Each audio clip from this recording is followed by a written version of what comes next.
Hello, I'm Nusan. Nice to meet you. And now I am working on the enhancing the sustainability in Lao Pottery Village in Panchan. We start to work with them before COVID, so now it has been like 4 or 5 years already. We start to make our own product with glazing as a ceramic. So now we are developing more for that ceramic style pottery.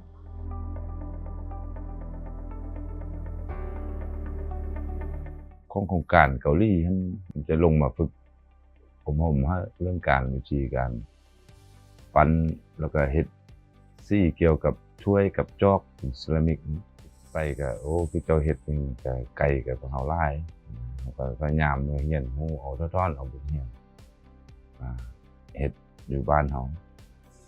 เทคนิคเรื่องวิธีการเผาตะกี้มาเฮาเผาแต่ฟื้นเฮาบ่ฮู้วิธีการเผาแก๊สเผาหยังแล้วอีกอย่างหนึ่งก็เทคนิคเรื่องซี่ที่ว่าเขามาจุบนี่เขาจะสามารถเอาเป็นแบบดินกับขี้เถ้ามาผสมกันแล้วเป็นซี่เซรามิกเลยมันจะบ่ได้ใส่เป็นสารเคมีมันยังมาใส่สามารถการันตีได้เลยว่าปลอดสารพิษแล้วก็ดีต่อสุขภาพอีกประทับใจวันที่ว่าเราได้บทเรียนได้ความรู้ที่ว่าจะมาต่อยอดให้ศูนย์หัตถกรรมแต่ก็พยายามสร้างบุคลากรขึ้นมาสร้างเด็กน้อยสร้างวัยรุ่นขึ้นมาหลังจากที่ว่าเราเคยปั้นแต่ครกแต่ให้เนาะ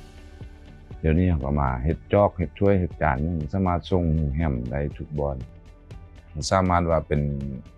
ผลิตภัณฑ์นำหน้าของเมืองจังเพชรเลยเป็นแล้วก็ได้สินค้าอุดมอีก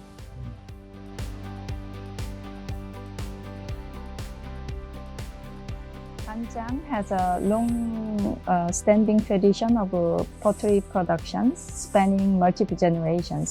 But some family, they are still work on only the traditional way.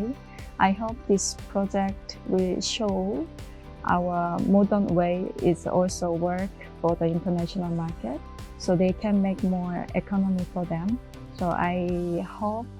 they will open more chance